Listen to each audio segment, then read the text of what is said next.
I'm not trying to play the victim here. I'm just speaking in an honest way. I know that I am successful, but I don't feel that way. I still feel like a failure. I still feel like a loser. So got to keep up the momentum, got to keep running. Hey, podcast listener, even if you are alone in your entrepreneurial journey, know that today, right now in your earbuds, you are joined by thousands of entrepreneurs from all around the globe seeking to grow better, more profitable, location-independent businesses. If you'd like to learn more about what we do and download our entire back catalog, check out tropicalmba.com.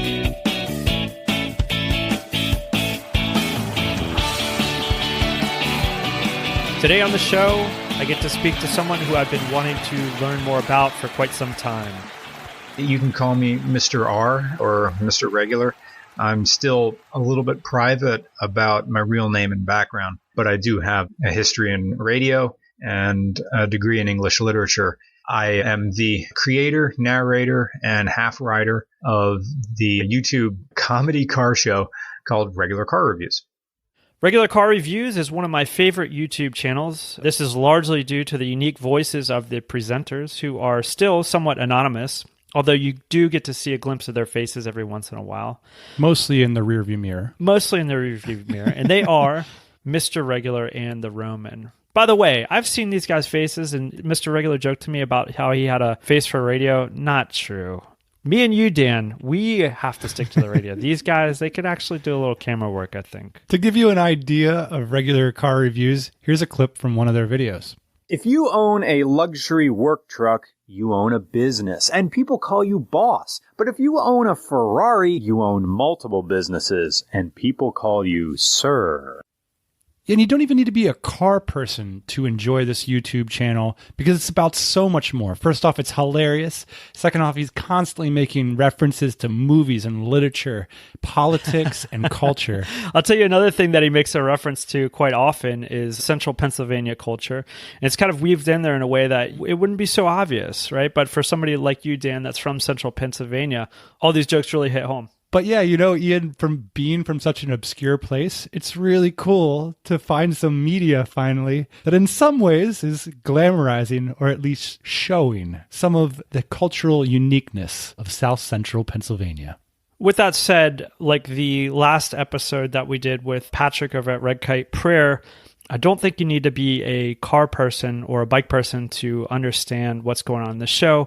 Mr. Regular shares a lot of his insights into how he got started 4 years ago, and also what the journey's been like becoming a YouTube sensation and turning this into a business. So I hope that you stick around and hear his story.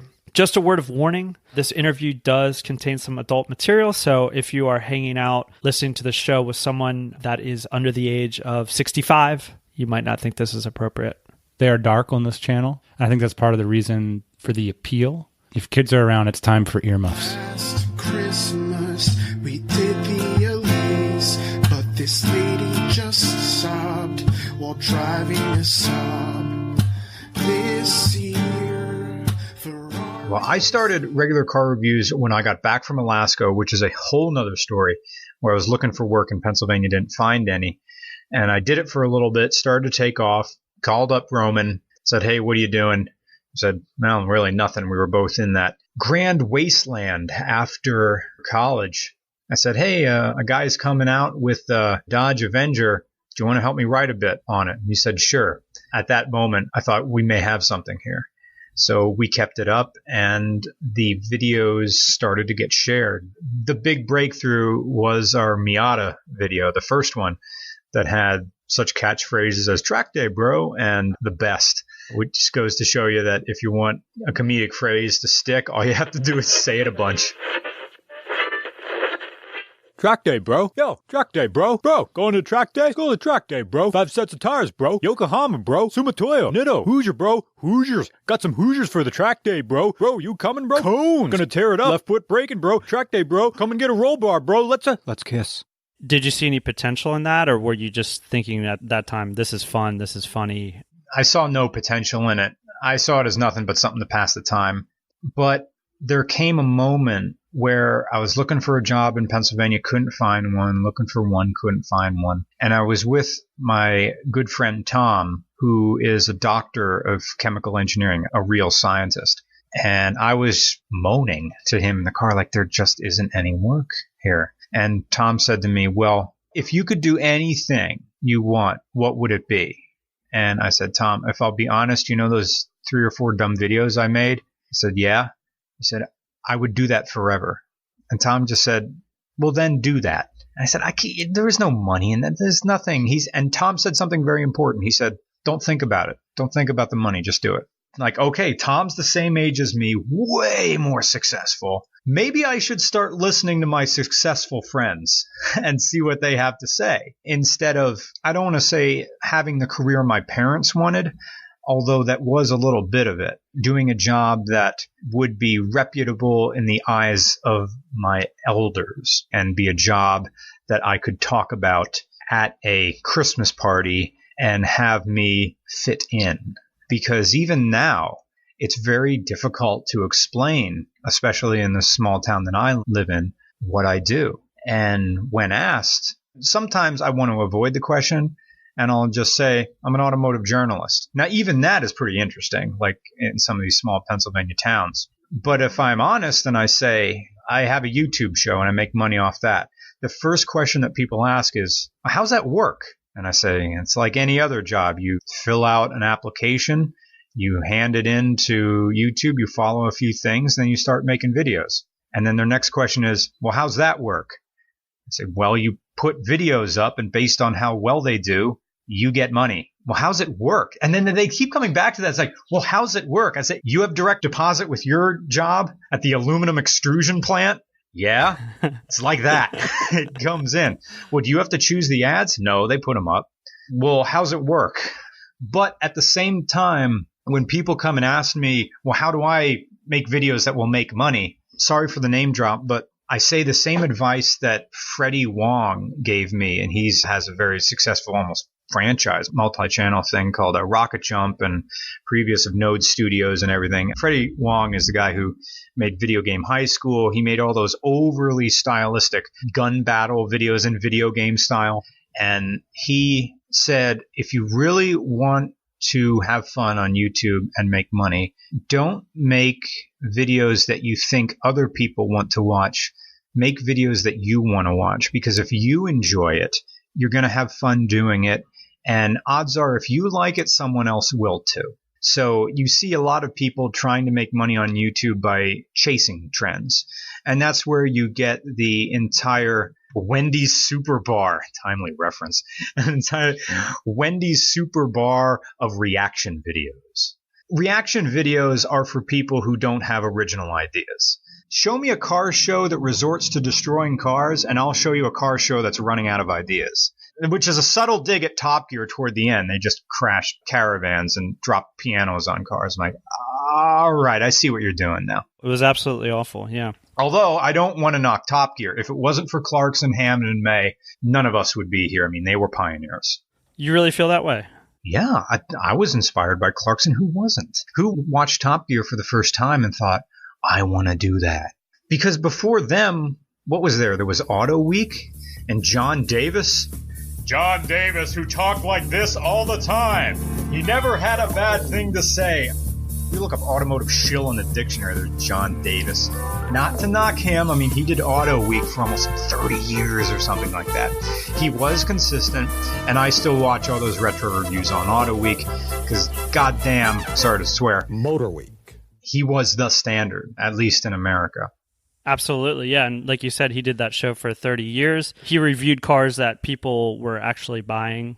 And so that's kind of where you guys come in, right? Right, yeah. Mr. Regular, I want to get back to, this is a business podcast. I want to get back to talking about the business of regular car reviews. At what point did you guys start to figure out, and I assume, and maybe I shouldn't, that you and Roman are partners? We're not. You're not? Okay. No, I own Regular Car Reviews, LLC. The Roman is an independent contractor writing reviews for me. Okay. I did that because at some point, all things end.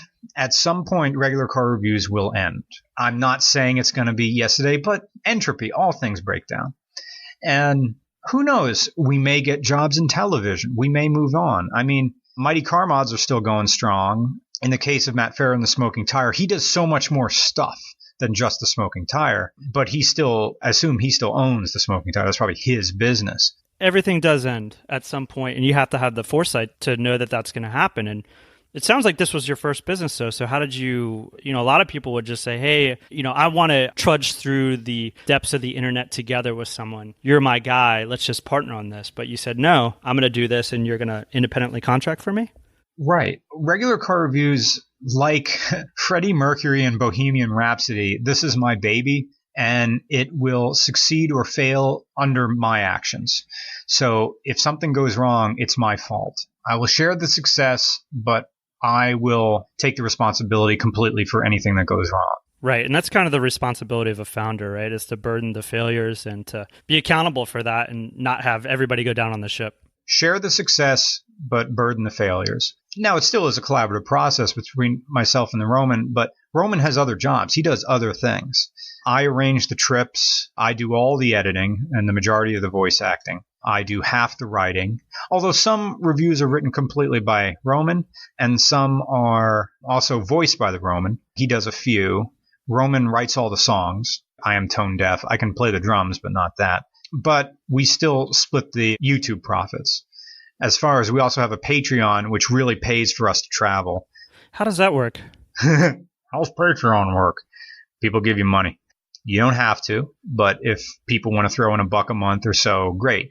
And that allows, because traveling's expensive. We need gas money, we need plane fares, we have to go out and do things. So you started asking people for money. Did that feel weird to you? And how's the process been going?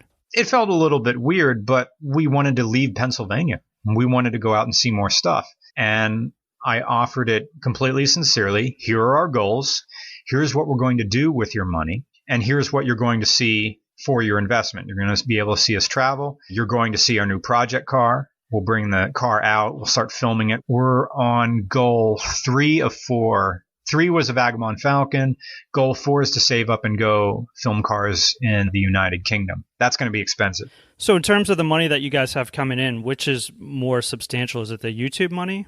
Yes. Are you able to make a full-time living off that now? I'm not sure. When I quit my job and started doing regular car reviews full-time, I didn't know if living off of YouTube would succeed, especially since Roman and I split the money. Or it's just a gentleman's agreement that I pay him half of the YouTube profits.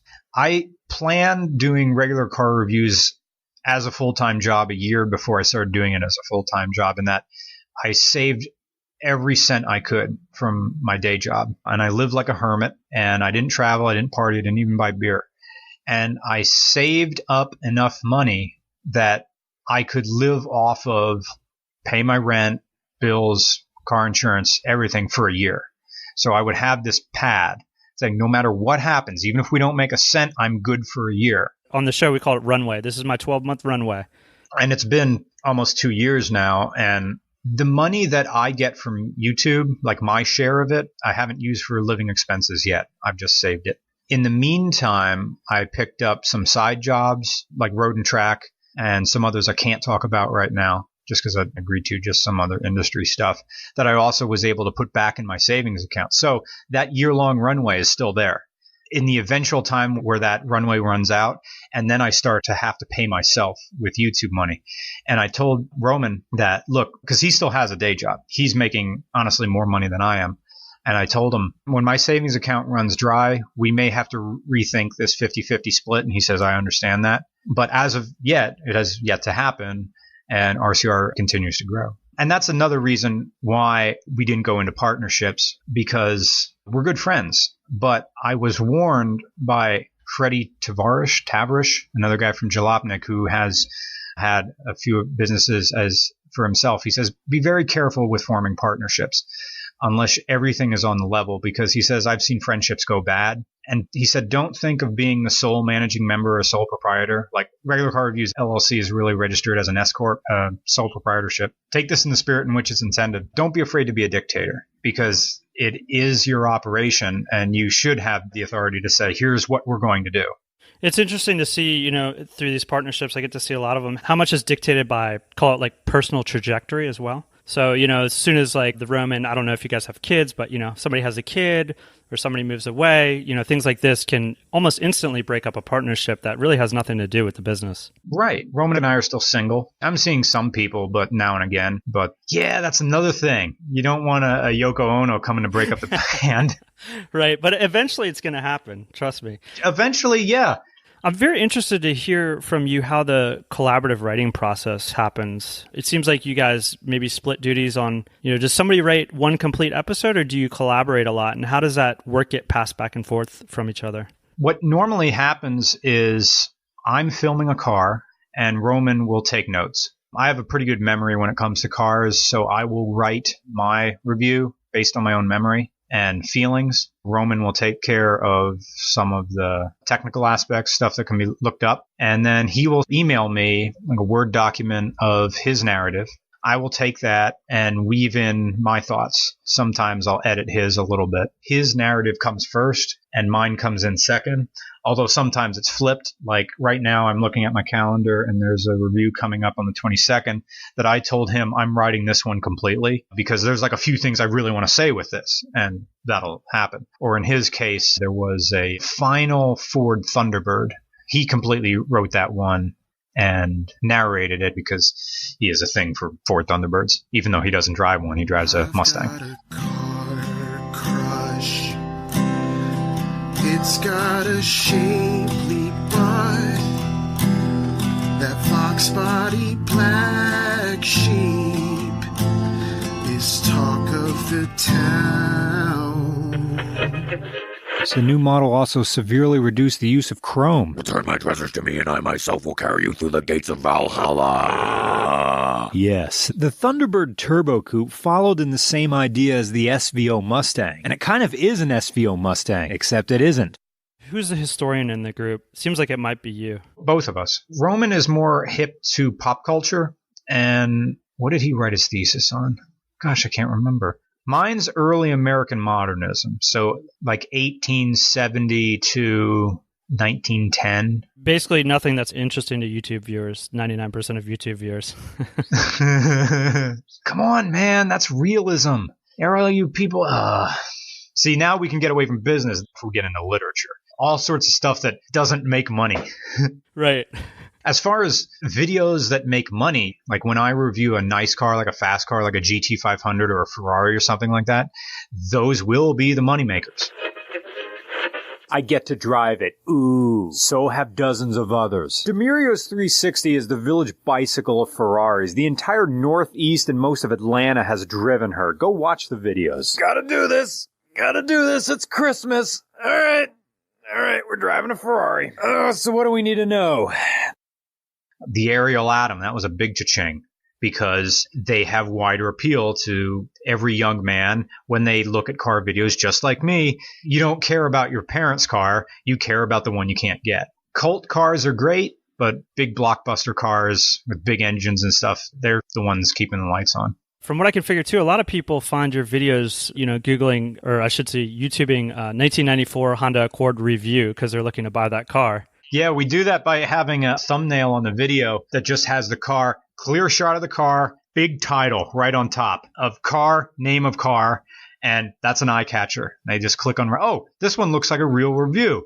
And then that's what they get. Half of them leave, and then the other half, I got them for life. Where are you getting your YouTube inspiration from? Not necessarily in terms of how you guys make your videos, because I think that's very unique, but the way that you're running your YouTube business. Who are you guys talking to? Farrah told me about the big, easy-to-read thumbnail. Matt Farrah told me about that. Recently, I switched the titles. I met someone from the Cinemasker team, Angry Video Game Nerd, if you saw those video game videos. He told me, if you want to get better search results, he said, I saw all your videos start with regular car reviews and then a colon and then the name of the car. He said, switch those. That'll bump yours up higher in search results when people are specifically looking for cars. He said, the people you're already subscribed to, don't worry about them. They're going to watch your videos no matter what. Put the name of the car first, and then in the description, make sure those words are repeated, like review. And he says in the actual description of the video, like in this video, we review the something something and then have your joke. That will help as well.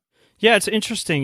The world that I came from, my first product was a physical product that we were importing from China, and it landed on our doorstep, and it was $50,000, and we had this huge container, and we had to figure out how to market the product, and it wasn't going to go viral or anything like that, like regular car reviews. So we actually had to put effort behind kind of optimizing these channels like Google and Twitter and Yahoo, and at the time it was Yahoo and YouTube. But you guys have a different problem, which is, you have gone, I would say, like viral. You are a sensation, but then some of these optimizations haven't quite happened yet. So do you see them as opportunities? Has anybody ever showed you like, hey guys, here's a way to double your income from kind of optimizing your channel? Yeah, it was the same guy from Cinemasker who said, you know how most channels or videos at the end say, thanks for watching. If you like this, click here and here to try to keep people on your channel to get another video. That will make more money, but I don't want to do that because I think it's insipid and insulting to people. Maybe I'm too small town and thinking, well, we're making good money right now. I don't really need to do that. In that way, I suppose I'm not the most advantageous businessman. I was about to use the word avaristic businessman, but that would be a small dig at making too much money. Although this is more money than I've ever had before, although by national standards, we're just sort of still lower middle class. It's an interesting problem, and I think you guys might, in my opinion, you're approaching it right. I mean, part of me asking the questions about optimization and whatnot seems like you're more focused on integrity. And I'd call it like kicking the can down the road in terms of the income, right? It's like anytime you want, you can kind of cash that check. But let's see what can happen if we just continue to snowball this thing and not try and sell people something at every turn on the internet. Dennis Miller said when he used to have Dennis Miller Live, he had George Carlin on as a guest, and he said to George Carlin, people really like you and your fans believe you never let them down or bullshitted you, and it shows off in the way you're received. So that's something that money cannot replicate, is trust in your viewers that you are doing this honestly and you are not keeping anything from them. So any mistake I make, I'll admit to. At the beginning of the show, you mentioned TV. Is that something that you think you want to do eventually if the opportunity comes up? TV is the big double D hooker that you just want to dive into, knowing that it's as fake as her tits, but it's still there. It's that cherry you want to pop. Have you been approached? No, I have, and this is stuff I can't talk about. I have done some work for some cable shows as a writer and associate producer, although, again, I really shouldn't talk about it. Sure. I haven't gone to LA to do that work. It's just something arrives in my email. Roman and I punch up a little bit, and it goes back out. And then eventually a check arrives in the mail. Because I think even Farrah said this, or gosh, who was it? It may have been Joe Rogan, who said the money still is in television. As big as the internet is, the budgets are still in TV. Connections and stuff are still there. Yes, Netflix changed everything, House of Cards, Game of Thrones, and that is the new, but the old money still has more money. And the thing I want most for regular car reviews right now is a closed road. I really want Kutztown's abandoned airport, which is now just a helipad for Lehigh Valley Hospital. But that runway still exists with big X's on it. I want to film on that because then we can do stuff and not have to look over shoulder. We can go fast. Right now, the writing on regular car reviews has to carry the weight because we're filming in public. We can't drive fast. We can't do fun things with the car. If we had a controlled environment, like an old runway, then we can review cars in a much better way. Even American Top Gear, for all its successes and criticisms, still was able to do things we can't, off-roading stuff. Right, because they had budget, they had insurance, and they had closed roads. Oh, that insurance and lawyers. How does that work for you guys? We're not big enough. We can't do that. That would sap our entire budget for a year just to do one video if we did it like television. Say I found out the man who owned the parcel for Kutztown Airport and say, I'd like to film something. Well, he'd need a little bit of money. We'd have to have insurance. Probably somebody in Kutztown Borough would be, and let's not mince words, would need a bribe. Call it administrative costs, but we know what that is. Taxes. Yeah, there's taxes. Now, as far as taxes go, Regular Car Reviews is still in its first 3 years. And when you start a LLC, I think either in Pennsylvania or maybe, well, each state is a little bit different. As far as I know, in Pennsylvania, you can operate at a loss for 3 years, and that's allowed because you're just getting started. Although our first year, we operated as a loss because we built the Vagabond Falcon. Good morning, and welcome to the Vagabond Falcon. This is what you helped me buy. It's around 7 in the morning here in Nashville. My goal this evening is to get to Blacksburg, Virginia.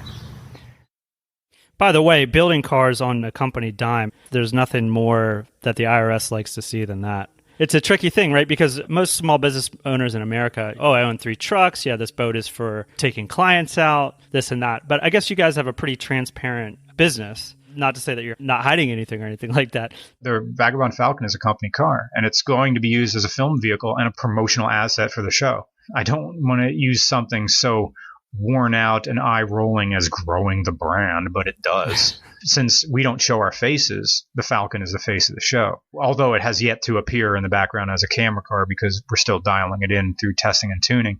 But you talked about transparency. I'd offer this piece of advice to anybody wanting to do YouTube as their main job. You need an accountant, because especially if you're going to have the kind of travel expenses and medium overhead that we do, like, or any car review would, hotel costs, stuff like that. I have an accountant, and the accountant office has a tax lawyer in it, and I pay them money and they do my taxes. In the event that RCR gets audited, I have all my records. Every time that business card swipes, I save that receipt and I write it down. I do it the old school way. I have the old dome notebook. Shoebox. Shoebox is amateur hour. I have a 3-ring binder. Oh, wow. With slots in it. Every receipt goes in there chronologically. It's usually about week by week. And I put a sticky note on the inside facing out of each page that says like June 7 to 14. And all the receipts go in there. And then in the dome notebook, there's a description and category for everything I put in. I hand that to my accountant, and she files the taxes for me, as well as my personal taxes. And does she say things like, I haven't seen it done like this since the 80s? She said she was impressed. She says using QuickBooks would be faster. Of course, this year I've went and got the Excel spreadsheet, so I can just hand her the file. That'll be easier for her than she had to input all of that by hand into her computer. So this year I just made a replica of the dome notebook in Excel. I'm sure there's a lot easier ways to do this, but again, not a business major. Small steps. We set our fiscal year to start on January 1st. That makes it super easy. Like, what year is it? Okay, that's the first year. So we went through our first year. Cool. Everything good. Now this is our second year. So far, so good. Trying to keep expenses as low as possible. I mean, some people ask, well, what does it take to get on RCR? Drive to us. That's gas we don't have to burn. Even though the federal government allows, I think it's 57. It's in the 3-ring binder, I'm assuming. Yeah, I should go and get it. Should I go and get it? Yeah, that would be awesome. I would love to see what's in that. Here we go. July, government allows 57.5 cents per mile. That's why I drive a Honda Fit. It doesn't cost that much to drive a mile. It costs less than that. If you're on a business trip, you're logging those miles. And also, this was something I got from my dad. When you drive anywhere on business, get a receipt from your destination. Even if you only have to add 1 gallon of fuel to the tank, you have that receipt from that gas station where you were. Can you read us a couple of the receipts that are in that binder? Sure, I can do that. Big 3-ring binder, February 7th, 2016. We have 2 rechargeable pivot lights. They are video lights with magnetic bases, useful for filming, because I don't want to carry around studio lights, those horrible things. Right. So you stick these things to the side of the car. They're made by Snap-on. Oh, wow. I thought you guys were on a budget. Hey, these things you can drop. They were $61.95 a piece, but they are really, really tough. I recommend them. Part number ECFHKY. Video light. Having a paper record backing up your digital record, if one goes, you still have the other. Say my computer crashes for some horrible reason and I lose all my Excel sheets. Well, I still have the paper ones. Or say, heaven forbid, there's a fire, but I can still access my hard drive. It exists there. And of course, the third thing would be have a cloud, right? That's happened in the last couple of years, yeah. Oh, to you? Oh, just in general. All right, so let's go to February. February 7th to 10th. And there it is. Day 10, 2 lights, bought with credit, or rather, check card. Category 34. So category 34 is production equipment. And That is $131.34. Who do you think will be the first 3 people that you hire in your business? Someone from Kutztown University Radio. Call it nepotism if you want, but I would hire the same kind of people who helped me when I was, because the beginnings of regular car reviews and my speaking style started when I did college radio. So I know that those type of people would have mic etiquette, know how to speak on a microphone, probably would know how to write as well. At some point, first we would take an intern. Of course, that's weird because we don't have an office. It's just my apartment. Well, it's not weird. Yeah, I mean, that's what we did. So we still have this blog, The Tropical MBA. We started blogging about how our business came to be. And, soon enough, a lot of people were following that blog. And one of the most successful things that I think we've done in this organization is offer internships. And at this point, we probably offered 15 of them. And everyone's worked remotely. I mean, everyone has contributed tremendously to the growth of our business, some for free. So I think it's important not to underestimate the amount of people that are probably sitting on the edge of their chair in front of their computer, just waiting for you guys to offer something like that, for the opportunity to A, work with you, but then also B, understand the skill set that you guys are building if that's something they're interested in as well. I can build a separate workstation in my apartment because it's just me. Although I wonder how weird that would be, because what I need help with most is editing. The editing in regular cars is there's no After Effects in it. There's no special effects. It's just quick cuts and color correction. And that I can teach to anyone. What I do is we write the narrative first and then conform the video to it. A good day for me is when I edit 4 minutes of video a day. It takes on average a half hour to edit 1 minute of an RCR video at my current speed. So if I have a 10-minute video, then that took 10 hours to make one video. That's way below minimum wage what I'm getting. So an intern who could do that for me while we could focus on writing would be great. Right, because there's things in your business that only you and the Roman can do, right? Only you guys can write. People I'm sure want to meet you when you review their cars. But there's some of the stuff that you can train to people, like you're saying, video editing. So what do you think it is that's stopping you from offering that opportunity to somebody? I would feel weird having someone in my apartment. Because this is the same computer I masturbate at. Right. Honestly, that's what you're thinking about. Sorry, I think I peaked my audio there, but this is my personal space. I mean, really, I'm an introvert. I like to have alone time and a lot of it. And having someone over there, I guess, and maybe even with Farah, that's why they rented that office. They now have an office, little office. Before, they used to do everything out of his house. And he said it got kind of weird with people coming and going all the time. Yep, I've been there. Yeah, my apartment is a single bedroom apartment. I would turn my living room into a separate office. I could just put another desk in there and get another desktop computer and put it in there and set it up for editing. Or you guys could drink 10 coffees and meet at Starbucks. Yeah, we could do that. I'd have to put all my footage on an external drive, give it to an intern and say, here, make something of it. Then they would have to come back. Here's another thing. We'd have to go back and forth because I want the video to look a certain way, and there'd be a rough transitioning period as I teach somebody else my style. Or maybe even they pick up some styles that I never did. The easiest thing would be to have someone here. That would be the easiest workflow. But again, I'd have to learn how to be a boss to more than one person. Of course, as far as I am the Roman's boss, and he said he's comfortable with that. But since we all know each other, we've known each other since college, we know how we think. It's kind of the future though, right? I mean, you might not view yourself as the boss, right? But if I had to guess in the direction that regular car reviews is going, it's going to continue to grow. And so eventually you're going to have people working for you. It's almost like a mental mind shift that needs to happen, I'm assuming. That's another thing I know I'm a control freak, and that's why I want regular cars to be a certain way. It's a good question. I'm starting to run out of words here, but I know there is a bit of fearfulness in me that RCR has to succeed, or I'm going to go back to the job I kind of didn't want in the first place, or go back to working in a bakery or mowing lawns again. I don't want to go back to the punch clock. I like being my own boss so much. I am afraid to delegate a little bit for fear that I would make the wrong move. And yet you need to learn how to entrust responsibilities to other people. And part of that is, I get that from my dad. My dad was an incredible micromanager, and to an extent I am as well.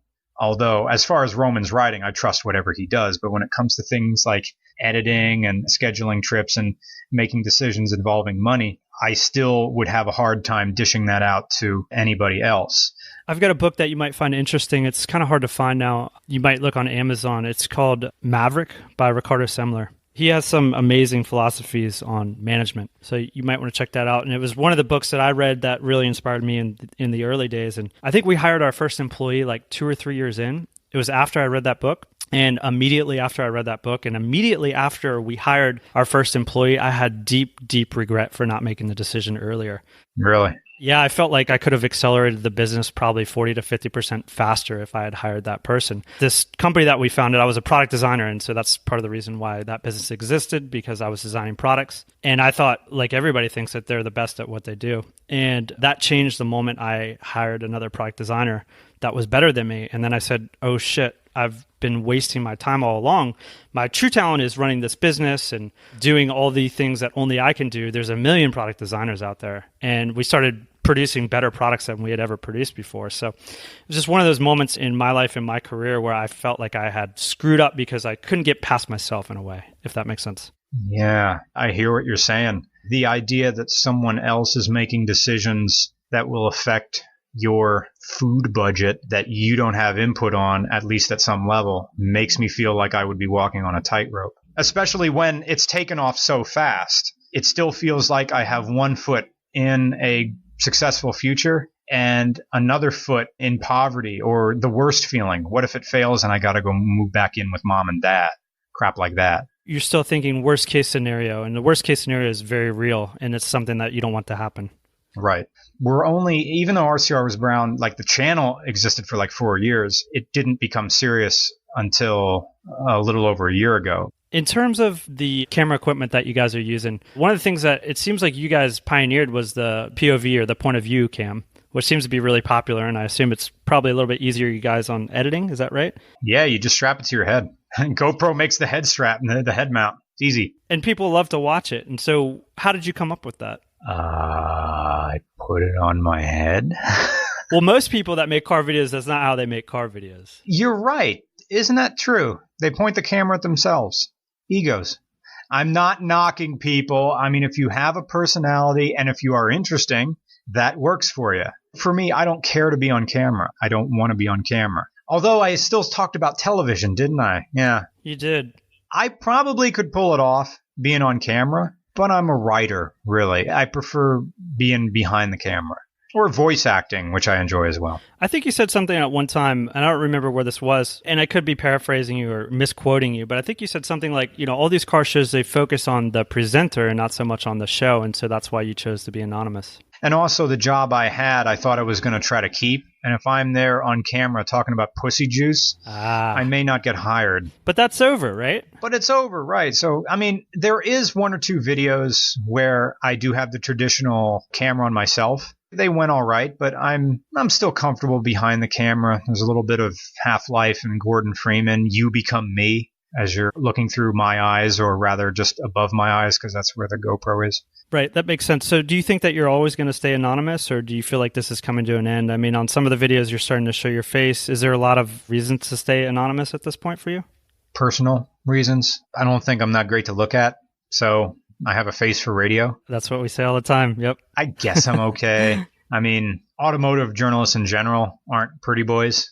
Unless it was essential to the narrative that you see my face, you won't. The point is the car. It's not me, and like the history and the culture surrounding it. So you don't necessarily see it as part of your future. I mean, in some ways, you've built your brand around becoming anonymous and not showing your face. And also for people who just discover it, they're going to discover the majority of the videos were made when I still had the day job, when I'd blur any part of my face out. And it also makes it fun for people who meet us to say, oh, I actually saw him. You know, there's that. I often get, when talking to people in public, it's so weird hearing this voice like right in front of me, because like any sort of radio, it's like when I first saw Garrison Keillor, like that's the face and that voice comes out.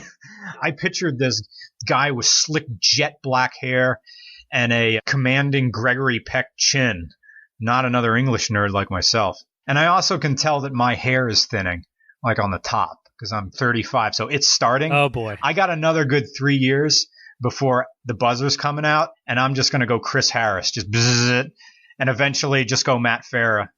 Fortunately, we live in like 2016, and it's not weird to just shave your head anymore. It's normal. Oh, I mean, back in the day, you would shave it and then, you'd have a toupee or whatever. But check this on for size. I lost my hair at like 24. Ouch. When you lose your hair at your 24, you think you're dying. Really? Like you look in the mirror and you think like, I might be dying right now because who loses their hair at 24? But then you take out the clippers and it all works out. Like you said, I don't think it's too bad in 2016 to be bald. I think that you'll still probably have a popular YouTube channel and people will still like you. Thanks. You sound really worried about regular car reviews like failing at some point, but a lot of times like these failure mechanisms like happen over time, and it's like hitting a battleship with rockets, right? I mean, it's just not generally one hit. It's generally like a series of hits that's going to sink the ship. So what do you see the failure point as regular car reviews being at some point, if there is one? Stagnation. I fear running out of ideas. That's why I read as much as I do. I fear some sort of mistake I would make financially or logistically. I fear running afoul of the law, even though we do nothing wrong. I don't even speed. It's a mild form of delusions of persecution. And it also comes the way you grew up. I mean, I was a weird kid in high school, and now I'm a weird guy now. You understand early and often that you are, or I am, the other, the negative, that which deserves to be punished for being. And it builds itself into your psyche that the world will get its revenge for your happiness. I know that seems incredibly sad and morbid, but in the 90s, they threw around fag pretty regularly as a word. So you internalize it. Like, well, okay, I'm the one you can shove around and it's okay. In a recent video, I of course changed names, recent video about the Ford Festiva, about a time where there was this one kid in high school during open gym. And there was this one guy who would just, when the gym teacher or teachers had their backs turned, would just whip basketballs at my head. And then when you turn around, he's wearing a halo. Because the Festiva was small, it was mocked. Because it was slow, it was punished. Because it was cheap, it was rejected. And because it was the smallest car of its time, it was at the bottom of the totem pole, the car to be picked on constantly. A Festiva had so little clout that Kurt Fortmeyer could throw basketballs at its head in open gym and Mr. Carpenter would see it and look away. And one or two times, the gym teacher just saw him do it, and the gym teacher didn't do anything because I'm not worthy. I'm so low on the totem pole, I'm not even worth a scolding to the guy giving me crap. So, okay, I'm the type of guy who does deserve to be punished, and it's going to happen again. Even though we're all grown-ups now, that sort of stuff sinks its hooks into your personality, and you just feel that, okay, you're a loser, and you're going to remain so. I'm not trying to play the victim here. I'm just speaking in an honest way. I know that I am successful, but I don't feel that way. I still feel like a failure. I still feel like a loser. So got to keep up the momentum, got to keep running. It's interesting when you talk a little bit about kind of the sadness and this imminent failure, although you have seen a lot of successes stack up the last couple of years. So what are you doing to kind of retrain your brain to say, like, it's okay for me to be happy. It's okay for me to succeed. It's okay for me to not feel guilty about the way that I spend my days. I know that it's okay to feel good, but I don't know how. I am happy when I'm driving the Falcon. I'm happy when I'm driving my Honda Fit. I'm happy when I'm editing and happy when I'm writing. But when I'm in public, I am content to be in the background, which makes it odd when I'm recognized. I'm not sure what to do. Are they expecting me to do the gravelly voice? Are they expecting me to repeat lines from the show? I thank them for liking RCR and hope that their experience with me in public is a memorable one. The question I have for you, though, is I remember these people in high school, too, growing up, and it's interesting to see where they've kind of developed and where they've kind of ended up. Have you seen any cases of success where people were rewarded for that behavior into their 30s? I hardly see anybody I knew. That the only people I stayed in contact with were a few people from my band and close friends from my neighborhood. It's interesting, in high school, you're friends through proximity and situation a lot of times, not so much that you like each other. And so now that, you're in your 30s, what are some of the kinds of decisions that you're making to become friends with people? Is it mostly car buffs, or do you find commonalities through other interests? Most of my friends now are related through the car world, although I still don't get out and hang out. There's only like 3 or 4 people I may go over to their houses where I'm pedaling as hard as I can with RCR. As far as business friends, the word business to me still sounds icky. It conjures up images of a guy who did a lot of blow in college, who wants to talk about mergers and other platitudic phrases that mean nothing. Of course, that's me having a negative idea of commerce. Why do you think you're allergic to money in that way? Very good question. I don't know. I suppose I have a mental image of the local businessman, big fish in a small town with the big belly, the slick back hair, the gold rings, in a town where the biggest wheelers and dealers is the guy who owns 3 Dunkin' Donuts, because a business owner is someone who can make terrible jokes to you and you have to laugh or you may be fired. I'm speaking in terms of menial jobs. Growing up, you think the manager of McDonald's is in his Toyota Camry LE, his high roller, because he has power over you. Doesn't that tie into the way I felt during high school, being under the thumb of larger boys who were, by virtue of their muscles and good looks, were in positions of power within this small high school, and not liking how it felt, and then going into your job working at a produce market, flipping burgers, and it was more of the same. You are under the thumb of larger men and not liking how that felt. You felt there was nothing you can do but put on your apron and grin and bear it. I feared that someone involved in business only cared about what he or she could get from me and cared little about the way I felt. But at the same time, I know that to be successful in running something that makes money, your emotions should take a back seat to common sense. And I know that as well from flipping motorcycles or even buying cars. I really wanted that white 1988 AW11. I really liked the man, but his price didn't reflect the market. So I said, I'd love to buy this from you. When I went up to him, I went to eBay and just selected past auctions and like completed auctions. Like, here's what people really paid for a Mark 1 MR2 with your mileage. Here's what people really are paying for them. He wanted 8,000. The average was 4,500 is what the average. And I say, I'll pay you a little bit more than that. I'll pay you 5. And he just sort of looked at the ground. I didn't even say sorry. I'm like, you got my number? If you want to talk more, give me a call. And that's why I'm so fearful of talking about money, because money is the ultimate indifference. It doesn't care about good or evil. Of course, like I'm psychoanalyzing myself as if money is a character and has influence, when clearly it does, even though it's an intangible thing. Alan Watts called money only a measure of wealth. It's not the real thing. It's like saying, well, we can't build this house today. We're all out of inches. For me, it's a means to an end, right? Or it can be a measurement of freedom in my sense, right? So I use my money to buy plane tickets. I use my money to buy cool, inexpensive cars that I like to drive. I use it to buy food that I like to eat, things like that. It's kind of a means to this freedom or this end. And in that way, part of the way that you're describing business is almost like you have to get over on someone to make a good business deal. Like I have to screw you in order to be good on my end. Right. That's the fear that I have. I do. Do you think that that's real? Do you think that you can come out of a business relationship with both people getting what they want? I don't know. Maybe it's being in a small town when I saw people who were successful. There was, from my perspective, conspicuous consumption on their part. They wanted you to know they had cash. Okay, here's a good example. My mom recently retired, and she bought a retirement present for herself. A 16-year-old Mercedes, a 2000 SLK 230 compressor with like 30,000 miles on it. She paid $12,000 for it. There's nothing wrong with it. It's a 2-seater red Mercedes convertible, hardtop convertible. And when I drive it, even though this thing is cheap, it's a $12,000 used car.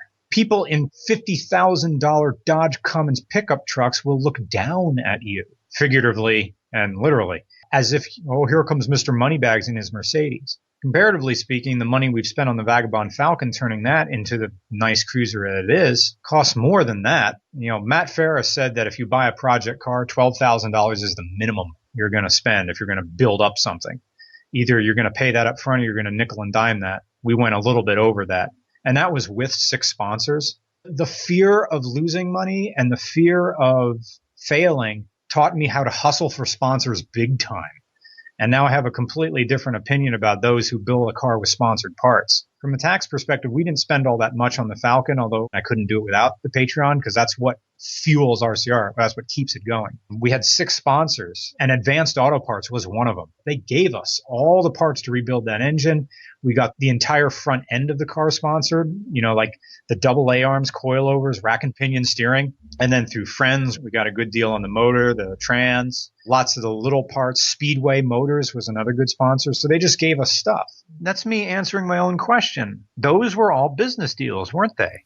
Right. In exchange for promotion, all these companies gave us parts in addition to Bruce Henn's Garage, and we're all happy with the outcome. They got promotion, and I got this car. We were both happy. Christmas, we did the Elise, but this lady just sobbed while driving a sob this year. That is the end of Mr. Regular. I hope it won't be the last time that we talk to him on this show. And I wanted to thank him personally for coming on and spending so much time with me talking on the phone. Dan, we talked a lot longer than this podcast was, and I really enjoyed speaking with him.